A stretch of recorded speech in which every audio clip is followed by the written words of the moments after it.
afternoon and welcome back to Gulfstream Park. Thank you for joining us on New Year's Day here at Gulfstream, and it's going to be an exciting day. We had an exciting day yesterday to cap off 2016, so lots of nice stakes action yesterday, lots of nice performances too. Lots of nice performances. We did have 4 stakes yesterday to close out 2016 in style. We saw a giant run in the Tropical Park Derby, and then we also had the Tropical Park Oaks with a big long shot upset in Ultra Brat. But I think a couple of highlights, another upset in the Via Borghese with Page for Christophe Clement, and then Tag Lieb in the 2-mile H. Allen Jerkins. So it's definitely thrilling. If you're looking at the stakes results from yesterday, really Tag Lieb was the only formful winner there in terms of maybe single-digit odds. And the pick 6 was very tough to tackle. That yesterday was a mandatory payout, as was the late pick 5 in the super high 5. But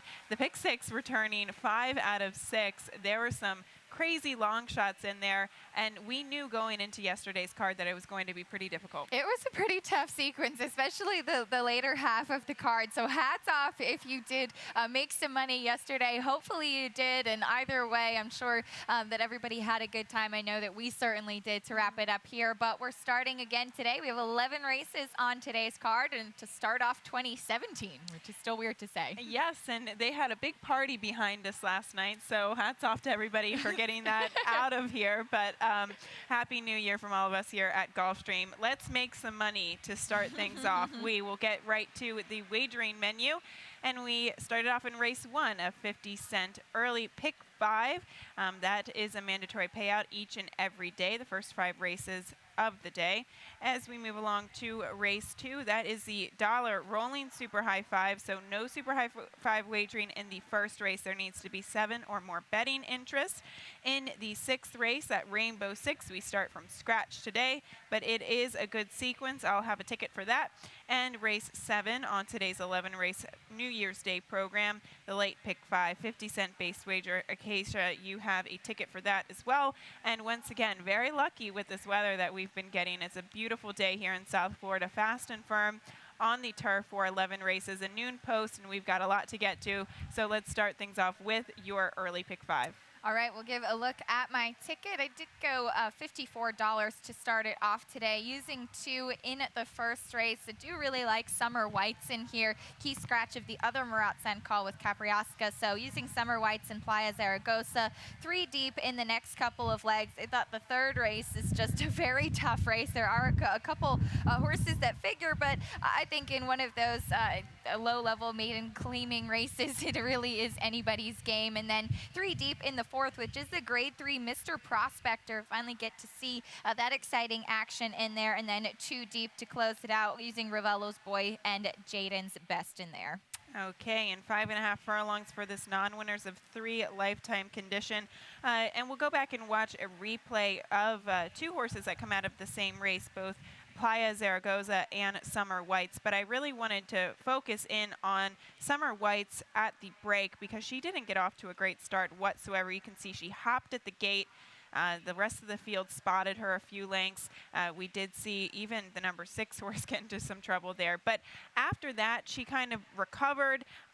And she is a type of horse that I think wants to be a bit closer to the pace, and that was so detrimental for her to get off to that start, whereas Playa Zaragoza, she got off to a better start, and I thought the track carried her that day. I wouldn't say it was a strong bias, but there was definitely something going on. I think it was a good inside speed day, which would make Summer Whites against the grain of the track. Absolutely, and I do think that you have to give an excuse to Summer Whites for that. She does get Paco Lopez in the saddle today, and she was off slow. I agree that she wants to be more forwardly placed. That was first off the claim, moving into the barn of Murat-San call. And it's not the biggest sample size, but second off the claim, they do have positive numbers, about 4 for 13, 31% in the win column, and a positive ROI of more than $3. So maybe now she has a race under her belt. She gets off to a cleaner break in here, and a little bit of a cutback in distance to the 5.5 furlong should suit. The only issue here would be some of the speed to her outside, but if she breaks a little bit better than she did last time out, she could have the jump on the rest of the field. But that is race 1 to start off the early pick 5. The second race on the card, a maiden $35,000 race, 7.5 furlongs there onto the turf course. 6, Gemini Rising, is where you land for trainer Graham Motion. I did, and this one added the blinkers last time out and dropping from special weight to claiming in here. And we do have a trainer stat on Graham Motion with that kind of move going maiden special weight to maiden claiming and going route to sprint. And it is, again, not the biggest sample size, but 5 for 13, 38% win, 62% of the time in the money, and a positive ROI of 267. Now, what I did find interesting is when you just limit this stat to on the turf, the numbers are much less, and it is not a positive ROI. So that is something to take into account. But he does have success with this kind of move. And that's where I was looking. I had a tough time with this race. I had to kind of revert to trying to find some statistics. And like you said, maiden special weight to maiden claimers, that drop on the turf for Graham, he is only 14% and an 89-cent ROI. So those numbers were low. First time turf for Javier Negrete on the 7 prominence were low. And really the only positive stat that I could find, I didn't show it, but the 4 high security for Jason Service in maiden second time starters going from dirt to turf. He's 25% out of 24 horses, 54% in the money, and a positive ROI, $2.15. So I do think that this is a very suspicious and quick drop, considering they paid $325,000 for this horse, and he's immediately dropping and switching surfaces. But that's the main reason why I picked this horse. He's got a little bit of turf pedigree, and the barn does well with this move. Absolutely. The dam was multiple graded stakes place. She didn't win on the turf, but she did run some good numbers on the turf. And I didn't put this horse on top for what you mentioned. They paid so much and obviously had so much hope for him. He's already a 5-year-old horse, too, just making his second start. Now taking this drop, it looks like maybe they had a lot of hope going in. Things didn't work out, and now they're just trying to get him to the winner's circle to get him moving. That was the fear. He got a late start to the races there. He didn't make his debut performance until he was 4. So kind of an interesting race, but the one, Mr. Euro, was a horse that you used for Leah Giramati, getting to the turf for the first time. And this horse is bred for the turf, and I like that he has some speed from the rail. And that's why I put him on there, actually 3-1 on the morning line. And this one, first time in the barn of Leah Giramati. The dam did win 3 times on the turf. Is by exchange rate. She was by Lemon Drop Kid. Added the blinkers last time out and did show a bit more speed on an off track. It looks like they did try to get him on the turf last time. So I do like him with the surface switch. I think that might be a spread race in terms of the early pick 5, because different ways to go there in the second. As we get to the third, a low-level maiden claimer, 5.5 furlongs onto the main track. And we have an even money favorite in here that I just could not take, and neither could you. I could not, and that is the number 3, Song Memory. I just can't take a horse that's bound to take money, even money on the morning line, and is 0 for 30 in her career. She's a 4-year-old filly. She's raced 30 times already. I know that she's dropping in class in here. I know that she ran in the glass slipper 2 starts back, but I could not trust her. I'll use her on the pick 5, but couldn't trust her on top. And she was decently bet last time, too. She only went off at 3-1, and she just, not only is she 0 for 30, 0 for 14 on the main track, but she doesn't have a lot of early speed whatsoever, so she does look a little bit dependent on the pace. And sometimes we see in these low-level claimers that pace does collapse. There's just horses that kind of run off and then stop. Or sometimes you want to find the speed in the race. If they're the lone speed, they can just go wire to wire because nobody else wants to pass each other. But you and I both land on a horse that does have a little bit of early speed. At least she did show it in her first 2 starts on the main track, and that was against tougher company. That's the 5, Miss Kitka. And that was sprinting on the dirt in her first 2 starts against $35,000 maiden. She did show a little bit more speed. They added the blinkers when she went over to the turf, so she hasn't yet run on the dirt with the blinkers on. Maybe with the addition of the blinkers. The number 8, Lady Greatness, does promise to show some speed from the outside as well. But I just thought, looking at the connections, a little bit of the class relief here, going from on the dirt 35 to 12.5, it looks like Miss Kitka could be the right one in here. I really like her best, and that's a good point. First time blinkers onto the main track, and she has the advantage of drawing an inside post position versus Lady Greatness. She's going to be at a disadvantage and maybe even be trying to be caught in that kind of chasing position. As we get to the 4th race, graded stakes action, the grade 3 Mr. Prospector, 6 furlongs on the main track. And we'll start off with going back to a replay of your favorite in here, the number 6, Delta Bluesman, in his performance, his victory in the Hall of Fame at Parks 2 starts back before they eventually went on to test foes in the Grade 1 Breeders' Cup. And this is a horse, this is Candip. I guess we can talk about Candip first. Candip in the Fabulous Strike. This is a horse who I like because although the pace did fall apart in this race, I do think that it really set up for him, and we can even see Measured, who's making a really fast closing bid on the outside. This is a horse who's proven himself locally. Last winter, he was running the best races of his life here at Gulfstream against horses like XY Jet in the Gulfstream Sprint. So he's got back class, and I know he went through a little bit of a low in the past couple of months, but that last race I think is going to serve as a good platform for him today. And not to mention, I know you get two horses like Shaft of Light and like Delta Bluesman. They're both trained by the same trainer, both owned by the same owner, and they both have this same type of running style.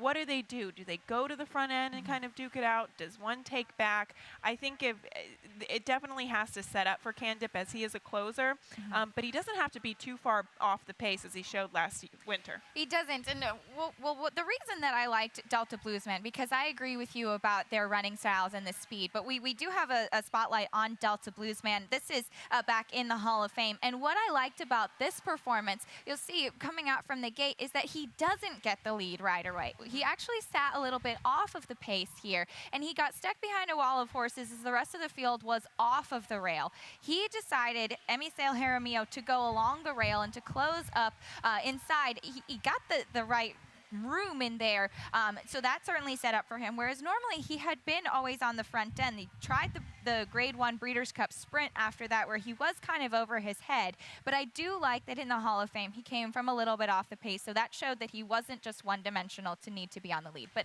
if you remember, I did go 3 deep in the pick 5 because I do think that Candip could get a good setup today. That was a superb race, like you said, because the rail post, he didn't break as sharp. He was down on the inside. All those horses were to his outside, and he showed enough kind of grit to go between horses and close. So the multi-dimensions to his running style is nice, but he's still most effective when he's on the lead. And I can't see George Navarro deliberately taking this horse off of the pace. I think he was taken off the pace by virtue of the fact he didn't break well in the Hall of Fame.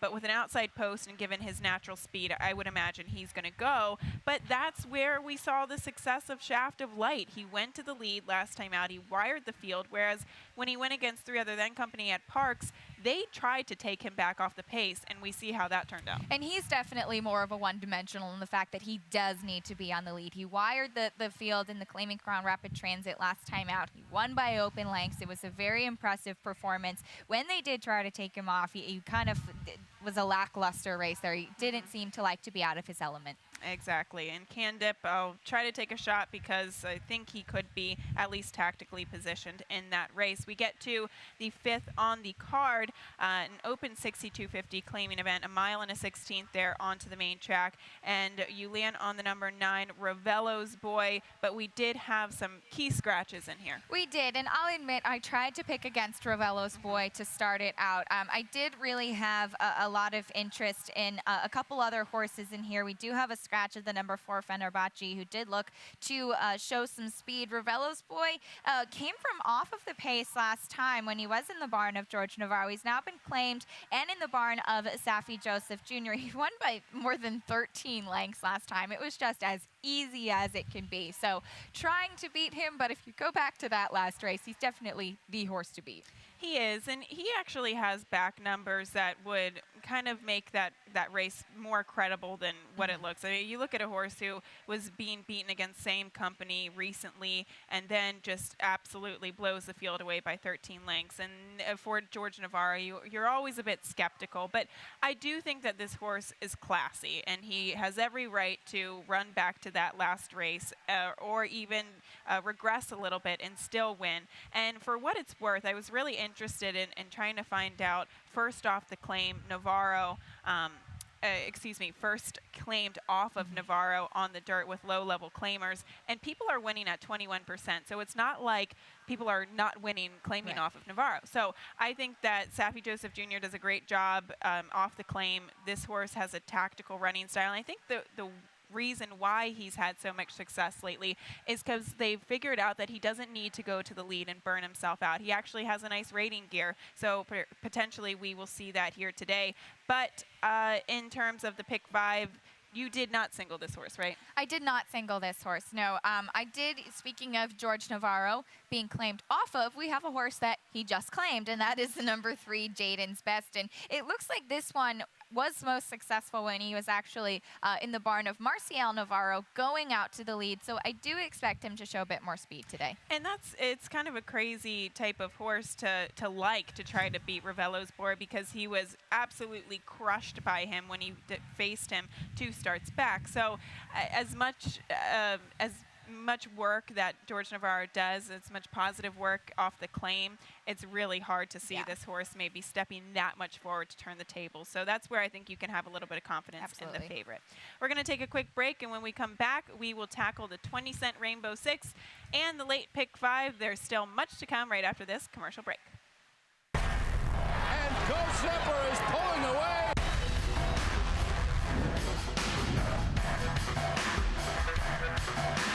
Gulfstream blows them away with an eye-opening performance.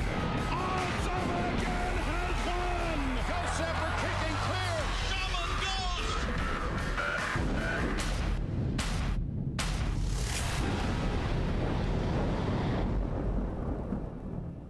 January 28th at Gulfstream Park, an icon takes flight. The world's richest thoroughbred horse race. 12 of the sport's finest horses. One race. $12 million on the line. Watch, wager, witness. Go to PegasusWorldCup.com for more. Welcome back to Gulfstream today. Gabby Gaudette joined by Acacia Courtney. Now looking at the 20-cent Rainbow 6. It was very difficult to tackle yesterday afternoon. It was a mandatory payout, and it only returned 5 out of 6, just to show you how difficult that indeed was. I think a little bit more of a manageable sequence today, and we will show the ticket. $57.60 will do it for me. I did not find a single in the sequence, and I thought in the first race, a nice competitive maiden special weight on the turf. You have to use a couple different options here. So 1, 2, 5, 6 for me. As we move along, 1, 7, 11, 7, 9, 11, and then 2 deep by 2 by 2 to cap off the sequence. I do have confidence in race 10 with just using those 2 horses. I like the 5 and the 8 in there. I could have even used way more horses in the last race, though, but trying to keep this on a lower budget. 9 furlongs on the turf is where we start, Acacia, and the 2 Blenheim Palace for Shug McGahee is where you land. I landed on this one. To be honest, I actually did scratch into her because I did originally have the number 7 Bonnie Arch on top. I thought that horse looked like she was really sitting on a winning performance, but you really can't ignore Blenheim Palace. John Velasquez is going to be in the saddle, and this one's just a beautifully bred filly, and you know, she ran pretty well last time out, and she's coming out of a good race as well. And we do have a trainer stat on Shug McGahee with maiden special weight on the going a turf route and in the money last time out. 28% win, 58% in the money, and a positive ROI of 204. So that is certainly something to like. He does do very well with this. So this horse was a 3rd last time out in special weight at Belmont, going 1.25 miles. So I think that she might be sitting on a good performance in here. Yeah, she definitely has fitness under her belt, and she was the beaten favorite last time, going that 1.25 miles at Belmont. But I don't think the race necessarily set up for her. And this is a problem that I've kind of realized, or I've paid attention to at in the New York circuit. A lot of riders like to take back off the pace and not utilize the horse's early speed, and that's kind of was the case, at least watching the replay in her last race. Nobody went, and she got caught behind a slow pace that she could not close into. Prior to that, her previous turf race, Sassy Little Lila came back and ran a great race in the Winter Memories. So some class edge there. I do think that she is the one to beat, and I think she'll get a little bit better of a pace to run for her style. The one Tap It Together, though, should probably be decently bet off of her 2nd place performance last time out. And I wanted to show this replay too. This was at Belmont on the 5th of October. And she we can see them breaking out of the start, and this can always be a very difficult place to find position. And we can see her down on the inside in the Augustin Stable colors, number 3. She checks really badly going into the first turn there, and has to kind of recover from there. She saves ground. She is on the rail, but then she kind of angles out, and I thought this was a good ride by Joel Rosario to angle her out at the perfect time. You can see her head just kind of in the air, and she just doesn't show to me that follow through that I want to see in potentially a short priced horse. That's what I was really noticing too. She had her head up in the stretch. She didn't look very comfortable, even though she was jostled around at the start a little bit. And as I said, it was tough finding that position early. So I did have to pick against her today. I put her third, as did you. And of course, she's another one that's beautifully bred, a filly by Tappet out of the Champion Mare Forever Together. So, you know, she has the pedigree as well. She's had 6 turf races. She just hasn't been able to get it yet. And she still looks a little green to me after 6 races. And this is what we were talking about yesterday with Inspector Lindley and big turf races, especially here at Gulfstream. Closers have such a more difficult time working out a trip than horses that have a little bit of tactical speed. And I think that is why she hasn't yet broken her maiden. Look, she's beautifully bred. She's got a lot of talent, but things don't always go her way. So I'm going to try to go against her a little bit today, but the 6, Glory to Kitten, is one too. We saw lead along the winner of her last race at Churchill. She came back to be 3rd here in allowance optional claimer. And I do think that that was a good move, a good race, but that race did set up for a lot of closers won that race. Absolutely. And performed in that race. Exactly. And yeah, they can all win at one point. Yeah. But you know, I thought that it was a good performance by Glory to Kitten. She drifted a little bit late, but she was pretty game in the stretch, and it did set up for the closers there. But you know, she's another one that will not be as forwardly placed, whereas Blenheim Palace probably does promise to be closer to the pace today. So that could very well just set up for her based on tactics alone in this race. Okay, that is race 6 to kick off the Rainbow 6, the 7th on the card, a restricted allowance optional claimer, 6 furlongs on the main track. And we now take a look at the late pick 5. We'll take a look at the ticket in here. And I did go 3 deep to start it off using both George Navarro's with Dreaming of Nino and Bulldozer, as well as the number 7 Wild Impulse. Then 2 deep in the next. I do really like Final Encore in there. I spread in the 9th race using 4 horses in there, a lot of them coming out of the same races we'll get to in a bit. And then just using 2 in the 10th as well. I think a different 2 than you did. And then 2 deep in the last one as well. But I agree, the last race is not the easiest one to close out the sequence. $48 for me. And we start things off here with the 6 furlong event. And George Navarro, as you mentioned, it brings out 2. And looking on paper, I do think that Dreaming of Nino is probably the one to beat and will probably be pretty decently bet. This horse is coming out of two other than allowance optional claiming company. This is a very or much easier field than what he has been facing, and he has speed from the rail, always something to definitely consider. But with these, the main concern is why they're not protecting this horse in here. He's hung in here for the 12,500 tag. He is. It's kind of like a for sale sign up. I agree with you there. He's got a lot of early speed, but there is a lot of other speed in here. At least I thought, trying to read the race in here. There are a lot of horses that do like to be on or close to the front end. And Dreaming of Nino does have the advantage of drawing the rail. He may just blast off from the inside and not be caught at all. But I did go to the other George Navarro, if you will, who looks like he's going to be coming off the pace, and that's the number 11 Bulldozer. He is to the outside in a 6 furlong sprint race, so he does have to work out a trip from that outside post, but he is one that does like to come from a bit off the pace, which I did think was beneficial. We do have a trainer stat on George Navarro in the past 5 years with horses that won last time out in dirt sprints at Gulfstream Park. I tried to make it specific and see if I could find not good numbers, and that wasn't successful at all. 37% win and a 275 ROI, so he is very good at putting back-to-back wins together, and that was against State Bred Optional Claiming Company. Okay, the George Navarro horses are definitely two you want to respect. I use both of them in terms of the pick six, but I did go kind of outside the box here with the 7 Wild Impulse, first off the claim for George Abreu. Blinkers do go on, and I just liked him because I thought he had sneaky class in here. There's horses who are kind of dropping from two other than Allowance Company. I understand that, and those are probably hold the class advantage, but he did break his maiden against Maiden Special Weight Company at Delaware. But even prior to that, he was running competitive races in New York against Maiden Special Weight Company. Now, he was a little bit flat last time out, but I like the blinkers on to sharpen him up. And, you know, limited starters so far, but George Abreu's just done really great work with what he's started. And you do like to see that John Velasquez climbs aboard first off the claim, too. And I agree, the addition of blinkers certainly might help him not to flatten out in the stretch so much. The 8th race on the card as we turn our pages, a non-winners of 2 lifetime condition for that $16,000 tag, 5 furlongs on the main or on the turf, excuse me, and scratch the 3 Bermuda Triangle and the also eligible the 13 Red Cat, and that's where you land on the 11 Final Encore. Yes, I did, and this one showed some speed last time out.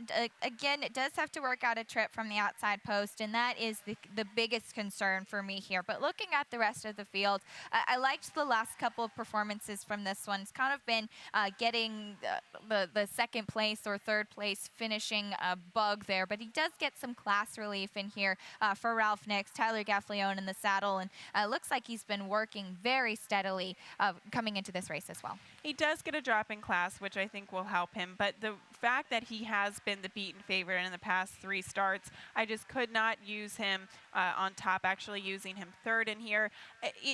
He strikes me as a type that no matter the level, he always runs well, but doesn't necessarily win. You look at him facing Allowance Company, even Stakes Company, and he always puts in a really good effort. But then he dropped to 30,000 last out, and he still put in a similar type of performance. So I did think that he might be a bit vulnerable. The 9 Still Burning was a horse that I like. The blinkers go on. He comes back to the turf. Now, his turf races are nothing exciting whatsoever. He was beaten 8 lengths and then 28 lengths in his next start. But the second start, that was 2 turns over a soft turf at Delaware, and his first start was going against Maiden Special Weight Company on a soft turf. So my thought here is he's bred nicely for the turf.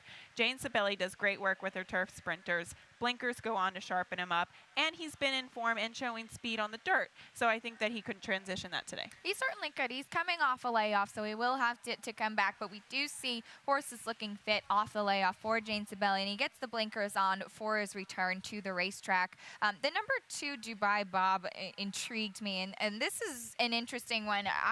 I'll admit, I was very hesitant about taking this horse off of such a huge layoff and dropping all the way down to the maiden 10 level, but he showed speed. That was on the dirt. He got that win. I looked at it kind of as the connections, just wanting to get a race under him off of that layoff. He's coming back to the turf now. He certainly did run well, but that was before such a huge layoff a couple years ago. That was when Rosie Napravnik was still riding, so that goes to show you how long of a layoff that was. Hats off to the connections. I looked at this race and I was like, wow. It's amazing. The last time this horse ran was on the turf with Rosie Napravnik. Now that's a while. And, he's 7 years old. That was a fantastic performance, and you know, maybe he could build upon that race. I looked in a different direction to the 7 Northern Rail. Just because, again, this is a horse who's been in decent form on the main track lately. He's shown speed on the main track. He got into a little bit of early trouble in his turf debut at Parks. He didn't break well, and then he just kind of chased the rest home. But he looks like a horse that definitely does better when he can manage to get closer to the pace. He's by Wildcat Air out of a Pulpit mare. He's bred top and bottom to like the turf. So I think sometimes you have to look at turf pedigree and just hope for the best in these types of races. But that one is difficult. I would say in the sequence, maybe you want to spread in that race because there might be some long shots. I could see that being an upset potential type of race. Race 9, starter allowance optional claimer, 5 furlongs here onto the turf, and we have several horses that are coming out of the same race. So I did want to start off with a replay here. The 10 Spectacular Me, My Sister Caro, a couple other horses, even Forest Funds in here. We wanted to show Spectacular Me and My Sister Caro. I thought My Sister Caro put in all of the dirty work in this race. She ran a fantastic race, whereas Spectacular Me, well, she got another dream trip once again. And my thought is, when is the luck going to run out? We also saw Forest Funds. I believe we'll show a head-on here coming down the stretch. Forest Funds gets bumped pretty much sideways coming down the lane. We can see she's in the pink silks there. And I thought that completely took away her momentum. The one horse in here that was unscathed was Spectacular Me, and she wound up winning. And that's very fair to be able to be a little bit hesitant about taking her. She's looking for the third win in a row, and she really has had dream trips in her last 2 starts. She won that starter allowance at Laurel and Claiming Crown preview day 2 starts back, came back, won the Claiming Crown Distaff Dash last time, and she did get the dream trip again with Jose Ortiz. Just a beautiful ride by him to keep her out of trouble, really, and she did have luck on her side that day. I just think, you know, she's been in such good form. She has Luis Saez in the saddle today. I did give her a little bit of an edge today, but by no means was I going to single her in here. I agree. My Sister Caro is a must-use based off of how she really did handle herself in that race. I think that the luck is going to run out for Spectacular Me. I love Luis Saez and Steve Glaceris. I think they both do a fantastic job, but something's got to give. So I'm leaving Spectacular Me off of the pick 6. I'm taking an aggressive approach because you have to in one race at least. And I really do like Forest Funds. I think today is the day for her because initially I was thinking about picking My Sister Caro, but then I kind of looked at other speed in here. I think Special, of course, the number 7 is going to soften her up a little bit. There are other sneaky types of speed in here, and it's going to set up for maybe a closer. That will help Spectacular Me, but it will also help Forest Funds, who really was knocked off stride during the stretch. So hopefully we can flip-flop there. I did use the 8 on top and just the 8-5 in the pick 6 as we get to the 10th race. A very nice allowance optional claimer, 1 1/16 onto the turf. And this is a very nice race. I guess we should start things off with the number 5, Lipstick City, who I believe is a morning line favorite, who did come out of the grade 3 Jessamine. She was precocious enough to close like a freight train first time out against Maiden Special Weight Company. And if we could show that replay from Keeneland on the 12th of October, she broke a little bit awkwardly. This is the 7 there, yes. She does get bumped around at the start and then taken back from off the pace. But I don't really think that it caused that much of an issue considering that she is a closer. I think it's more detrimental if the horse is more inclined to go towards the lead. And we can see here at the quarter pole, she was stifled a little bit at the quarter pole, but she never really ran on from there. And we did see horses making up a little bit of ground. Now, La Coronel, the winner of this race, she went on to run in the Breeders' Cup Juvenile Turf. She was a trebled 6 in the Breeders' Cup Juvenile Turf. That was a good field. Her running style makes me a bit skeptical to pick her on top. That is why I picked against her as well, because even in her debut, she was last early, then very wide. She managed to get the win that day by a neck, and then she broke awkwardly next in the Jessamine. They thought so highly of that performance and how she closed so impressively in her debut to put her right into grade 3 company. And she was squeezed back a little bit, but she didn't really run on like I thought. And you were talking about when does the luck run out for Spectacular Me. And you wonder, can a horse like this just consistently break slow and close and try to make up ground? Can she really get it done today? I know it's Chad Brown, certainly a must-use, but I did go elsewhere. And I actually do like a bit of a price in here with the number 1, Bitacora, who's coming off of a couple of stakes bids. She broke her maiden in her first start on the turf, couple starts back, but last time out in the wait a while, it was a sloppy track taken off of the turf, but I thought it was a very game performance considering how she was cut off early, and she just really rallied from the clouds last time. So she is a close closing type, but I think hopefully she'll be a bit closer today. But that was on the dirt, and this is on the turf. And my concern with her was her performance against Stakes Company. What did you make of that performance? Well, I thought it was an okay one. She really flattened out there. I don't know if she was necessarily ready for Stakes Company. You do have some horses that have fared well in stakes in here. I liked her maiden win, and that's kind of what I'm going back. She did have some trouble in the maiden win, so that's what I'm going off of in here. But it's fair to take a wait-and-see approach. Again, trying to get cute with the price. Okay, the 8 Tammet was the one that I went for here. Second-time starter for Mark Casse. I thought that this was an explosive victory because she really didn't get that strong of a pace to close into, and yet she did. And she just kind of, like I said, it was just kind of an explosive win. She was a little green down the lane. I did notice kind of shifting gears a little bit a couple of times, but she just showed her class and her natural talent. She is very nicely bred, too. The mare is actually kin to a Group 1 winner, the winner of the Prix de Paris, so some very nice European graded Group 1 pedigree for this filly. And she, again, is kind of a closer, but I wouldn't be surprised if we saw her maybe a little bit closer to the pace today.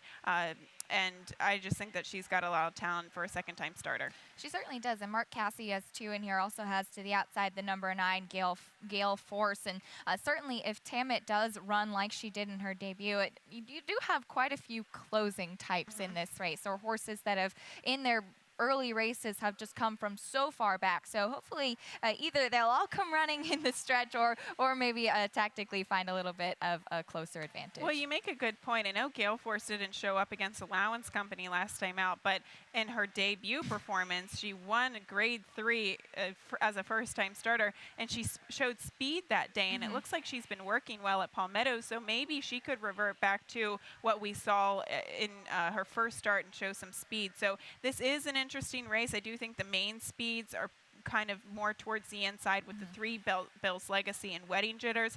That's why I liked Bill's Legacy. I don't think that from a class perspective she's at the same level, but tactically she could have a little bit of an advantage. So very nice featured race on the card, or second featured race. We do have a Grade 3 today in the Mr. Prospector. We get to the 11th and final, a maiden $20,000 race, 5 furlongs on 2. The turf 6, the number 9, excuse me, Main Street Movie for Ronnie Werner is the speed and is coming out of pretty much the most consistent races. And that's why I landed on this gelding in here. You basically just said my main reasons for picking him on top. Drew outside last time, has kind of an outside post again today in the finale, but does have the speed, and coming out of a pretty solid competition, did run at this level last time at the maiden 20. Came off of about a 10-month layoff back in October, moved over to the turf, and I thought that those 2 turf races were pretty consistent. I'll go with a little bit of a price here. The 4 Holiday Prince. Terry Pompey, she does great work with her horses making their second start off a layoff. So I liked those statistics. This horse is bred to handle the surface, and I like the fact that second start off the layoff, cutting back in distance from a 2-turn 7.5 race to the 5 furlong sprint, and has a little bit of natural speed. So this race, I would say though, if your funds will let you, definitely use more than the 2 horses that I used with the 4 and 9. But I do think that the 9 is the horse to beat. I was just kind of trying to get creative with the 4. And that's fair. And as you said, you definitely do have to spread a bit. In these final races, you never know who's going to jump up and surprise you. Okay, 11 races on tap. Noon post, we do have the Grade 3 Mr. Prospector on today's New Year's Day card. We hope you come out and join us here at Gulfstream Park, and best of luck.